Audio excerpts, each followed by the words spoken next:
On the news, terrorists using captives as human shields hampers rescue mission, President Muhammadu Buhari clarifies.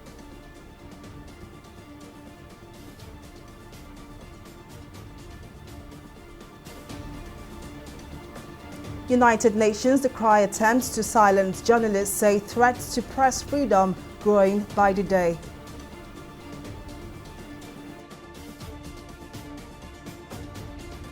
State Governor Kayode Fayemi joins APC presidential race as calls to zone party tickets to the south intensifies.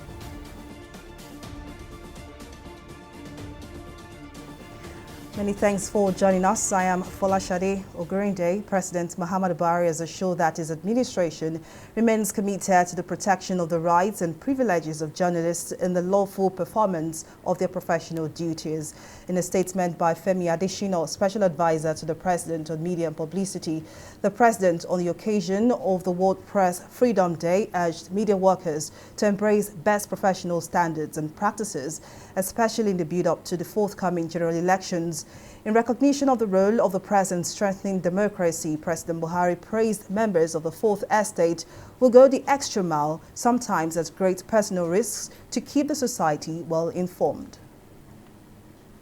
The Secretary General of the United Nations, Antonio Guterres, has reiterated the UN's commitment to protecting and supporting media workers around the world. In his message to mark the World Press Freedom Day, Guterres described the work of journalists as essential to ensuring that those in position of power are held to account. The UN chief further explained that there is no freedom without press freedom.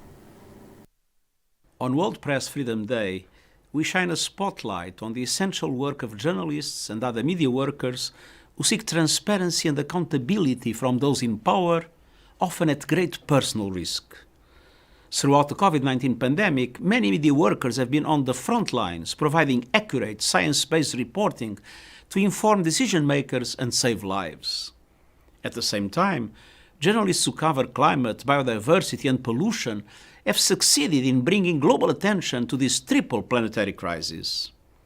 But the threats to the freedom of journalists and media workers are growing by the day. Without freedom of the press, there are no real democratic societies. Without freedom of the press, there is no freedom. The United Nations is working to support journalists and media workers everywhere. 10 years ago, we established a plan of action on the safety of journalists to protect media workers and end the impunity for crimes committed against them. On World Press Freedom Day, we honor the essential work of the media in speaking truth to power, exposing lies, and building strong, resilient institutions and societies. We call on governments, media organizations, and technology companies everywhere to support these crucial efforts. Earlier in the year, the 2021 annual World Press Freedom Index ranked Nigeria as a country not conducive to the practice of journalism. While the Minister of Information, Lai Mohammed, has since rejected the report, media workers, civil societies, as well as human rights groups have maintained that the independent press in Nigeria is under attack. To discuss this further, Lekan Otufodunrin, CEO Media Career Development Network, joins me now. Thank you very much for joining us. Now, when conversations on press freedom in Nigeria come up, the government, in its defense, says its effort to ensure responsible use of social media is often being misunderstood. Do you agree?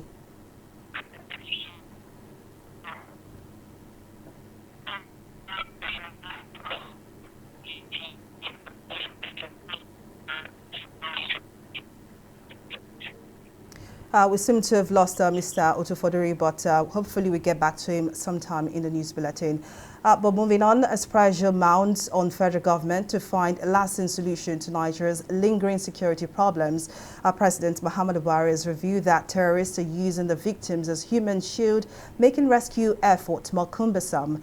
President Buhari made the disclosure while receiving some residents of the Federal Capital Territory led by the Minister Mohammed Bello on homage at the presidential villa in Abuja. Buhari also emphasized that stronger synergy between security agencies and communities would make a huge difference in defeating banditry and terrorism. The bandits are just pushing their luck, but this is only for a while before they are finally crushed.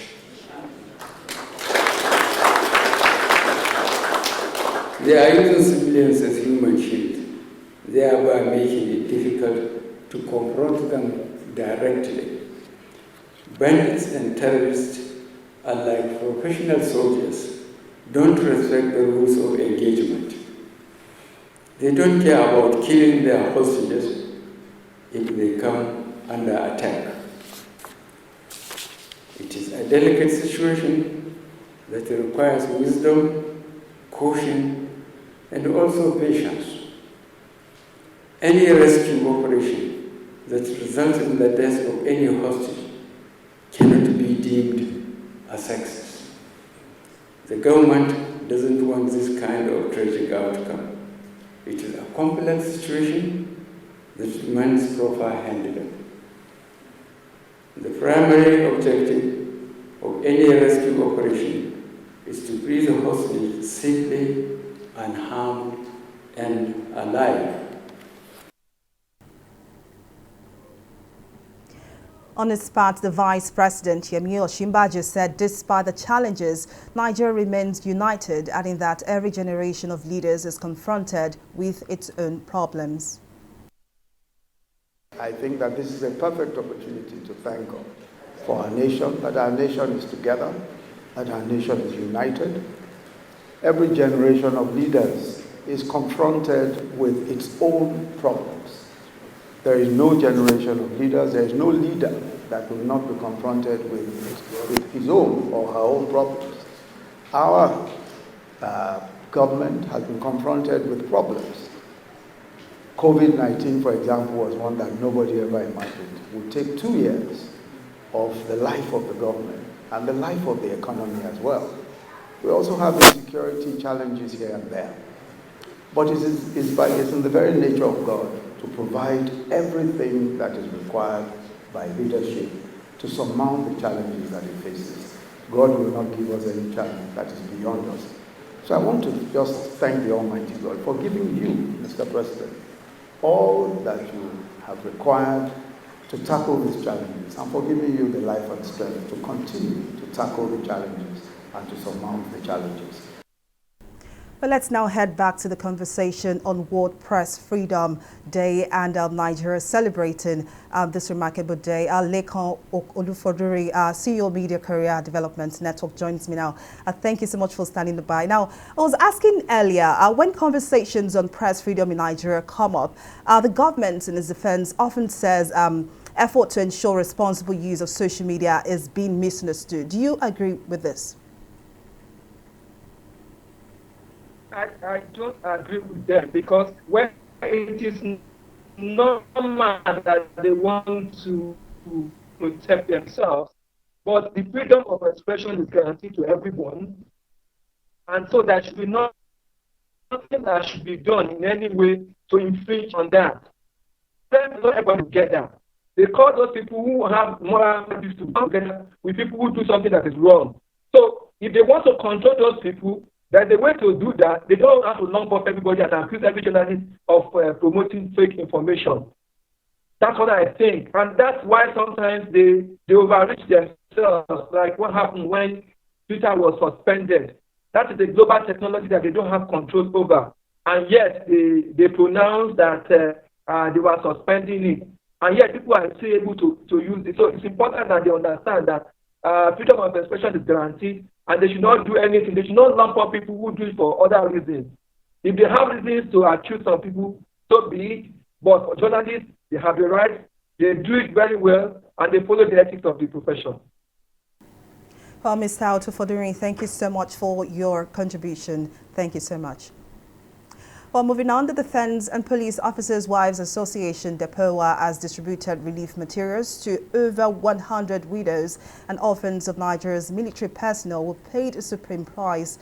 The president of the association, Vicky Irabo, while presenting the gifts in Abuja, the nation's capital, said the humanitarian gesture is aimed at complementing the social intervention programs of the armed forces to the less privileged.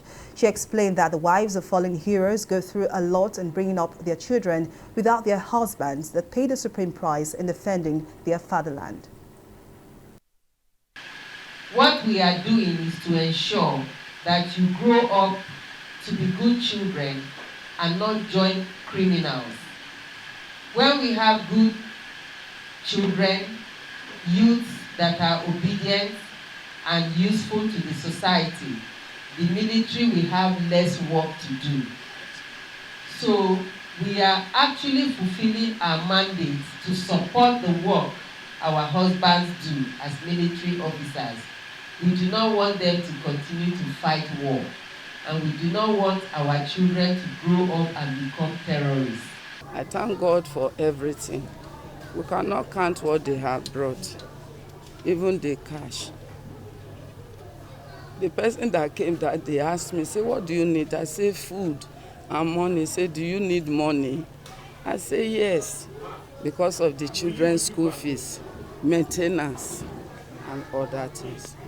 So the God who have used you all to come here today will go back with you and do excellently in your life. And now to politics. Governor of Ekiti State, Kayode Fayemi, is set to declare his intention to run for president on Wednesday.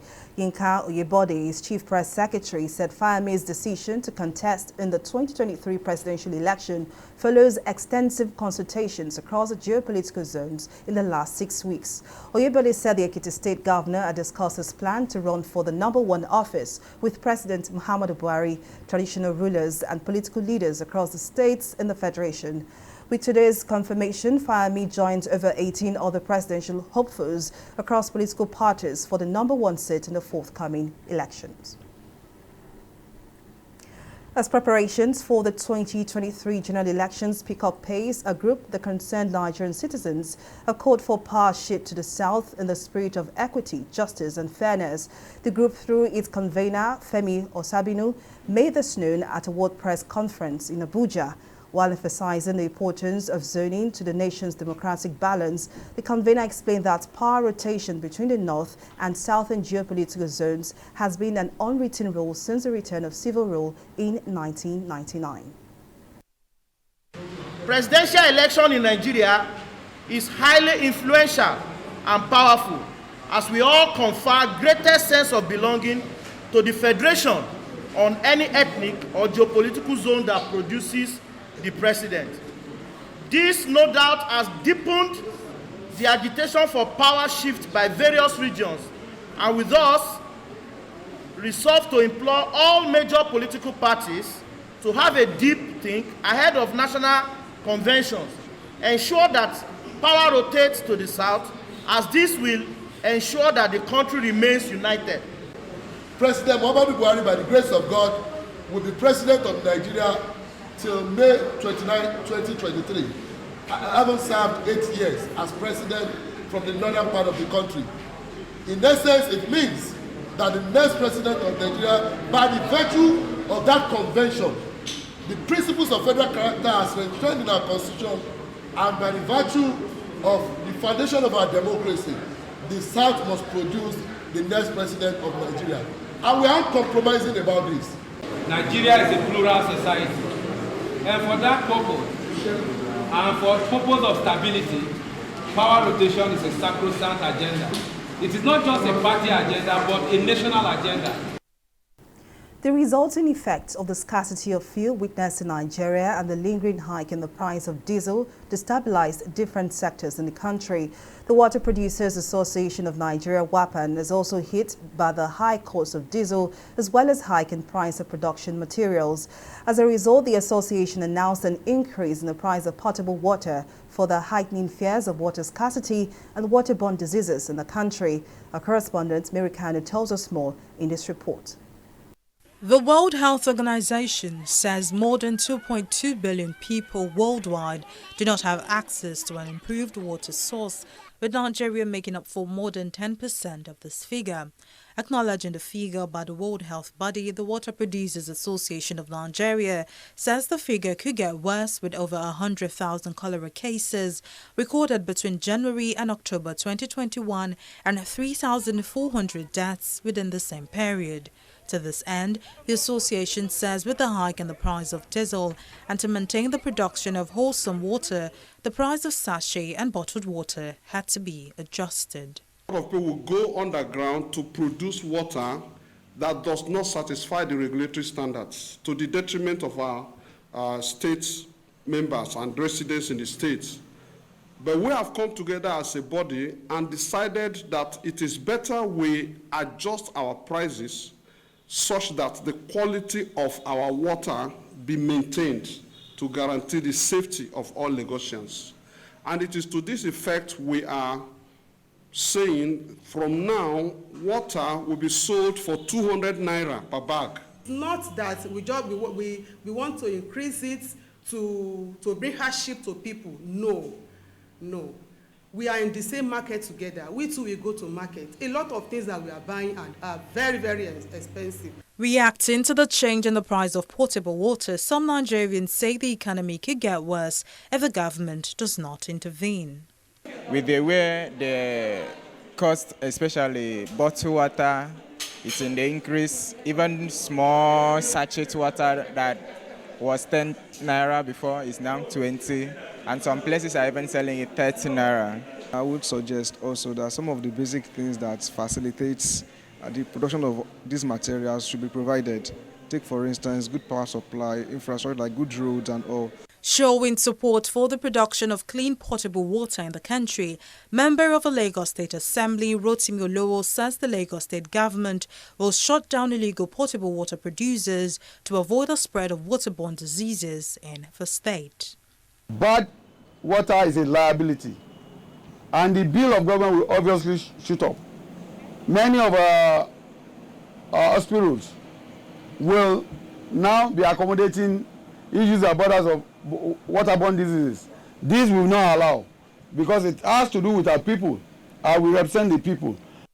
The United Nations International Children's Emergency Fund, UNICEF, says while the impact of water scarcity can be felt by all, vulnerable children in Africa suffer the most from coping with high water scarcity levels while having the lowest water services. Mary Kanu, TV360, Nigeria. We'll take a break here, but still to come, Nigeria's crude production crashed by 1.2 million barrels in April. Details of this story and more right after this break.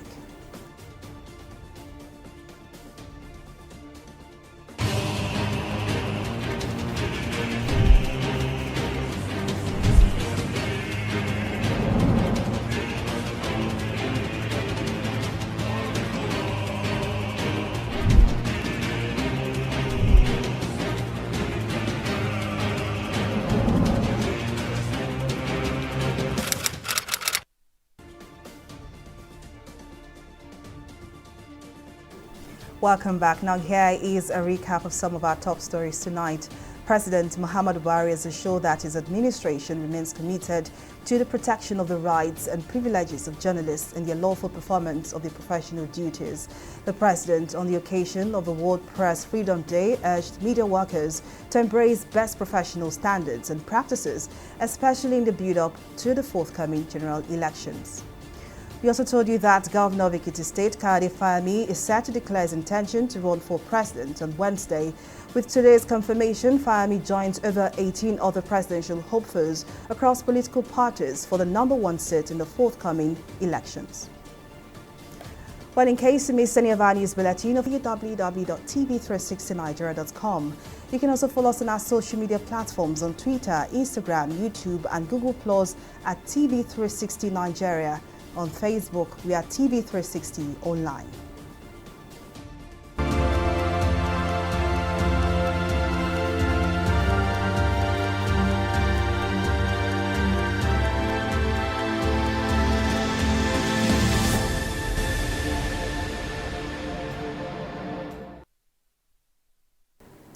The first African pharmaceutical company, which has been producing Johnson & Johnson vaccines in South Africa's Eastern Cape Province, Aspen Pharmacare, has disclosed that it may have to shut down production due to lack of demand.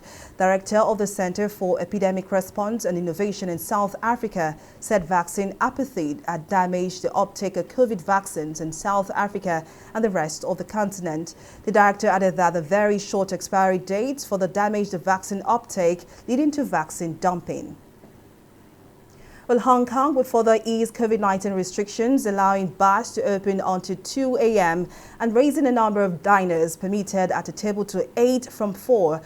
The move comes as cases in the global financial hub continue to ease. Hong Kong health authorities reported 283 cases of COVID-19 on Monday, the first time the daily tally has dropped below 300 in nearly 3 months. The city has recorded more than 1.2 million infections and over 9,300 deaths since the start of the pandemic. Well, we'll take a break here and return with more stories in business. To stay with us.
Welcome back. Well, Mary Kanu now joins us for more stories in business. Over to you, Mary.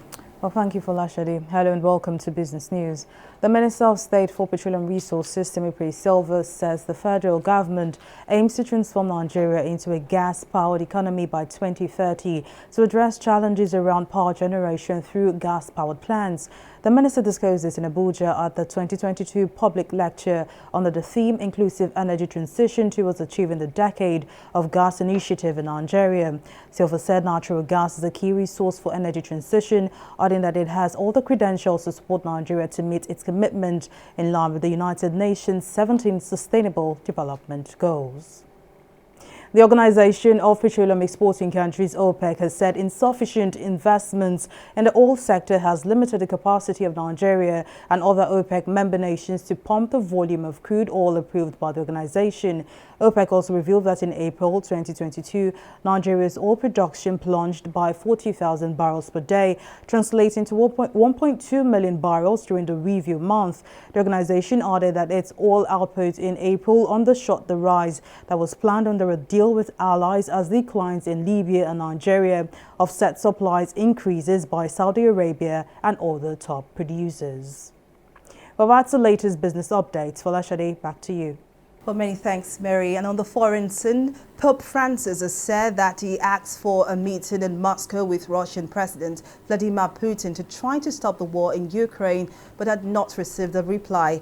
Francis, who made an unprecedented visit to the Russian embassy when the war started, told newsmen that about 3 weeks into the conflict, he asked the Vatican top diplomat to send a message to Putin. The war in Ukraine has strained relations between the Vatican and the Russian Orthodox Church and caused a split among Orthodox Christians around the world. Well, up next is Entertainment Reporter News Now.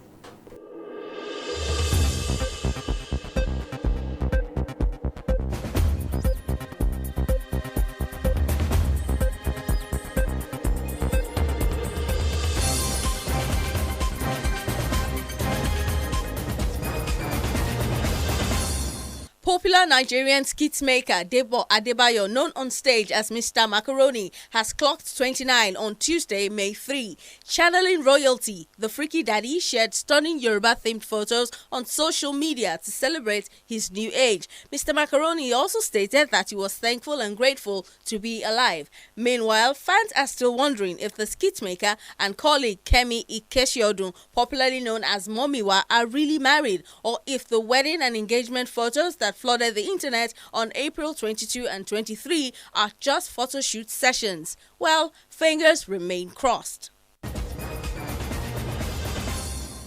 Netflix has unveiled a first-look teaser at its upcoming Nigerian original title, Glamour Girls, in collaboration with Play Network Studios. The movie rides on the success of the 1994 original film produced by Kenneth Inebwe, which became a nationwide success. The plot of this Glamour Girls movie centers on how a young girl's quest for a better life leads her to a questionable lifestyle in the bubbly city of Lagos. The anticipated remake features Sharon Uja, Inse Ikwe Etim, Jocelyn Dumas, Toke Makiwa, Segilola Ogidon, and Temisa Emmanuel. Meanwhile, nothing of its release date is known. And that's all we have on the entertainment segment of News Now.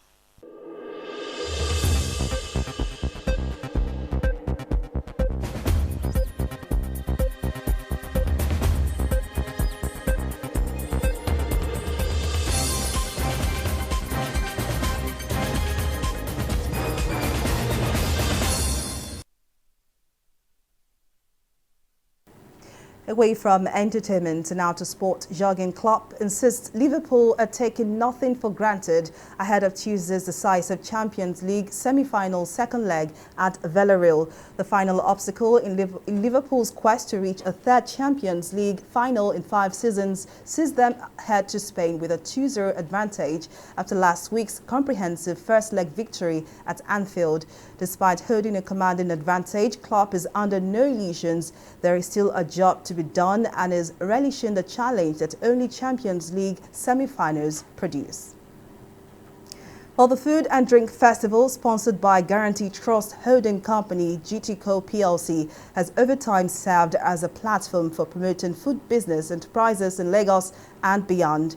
Now, in its 5th year, organizers have upheld the tradition of creating opportunities for food business experts to showcase their brand and connect with customers from all walks of life. Our correspondent, Simisola Adigun, was at the event and files in this report. If you are a food lover or food entrepreneur, the GTCO Food and Drinks Festival must have felt like heaven, where more than 140 food vendors displayed an appetizing array of Nigeria's best cuisine.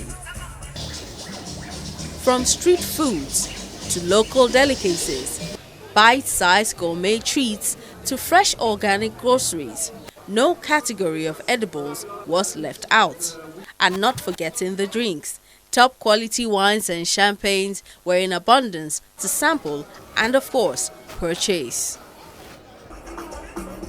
While this edition is the first for some food vendors, others have graced this business growth venture more than once.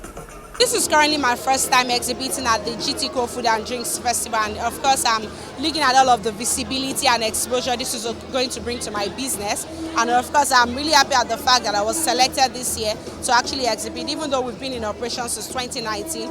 This is our second time. We were here at 2019. Last time we just came like, let us just go and see what is happening there, because that will be our first time.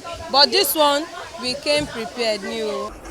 The art of food preparation can be quite exciting. Vendors at the event were keen on telling us what their delicacies consist of and how they are created. Bon beignet, which is French-style donuts. Beignets are square-shaped, fried dough, topped with icing sugar, and it's a very yummy treat. Originated in New Orleans, it's French, and we've done our little mix with it. So you can have it with the icing sugar or cinnamon sugar and pair it nicely with a nice cool cup of iced coffee. This is made from Zobo, our normal Zobo drink. We turned it into a lollipop for our own indigenous. So it's not just the foreign candies alone. So we have our own indigenous candies, and this is honeycomb made here too in Nigeria.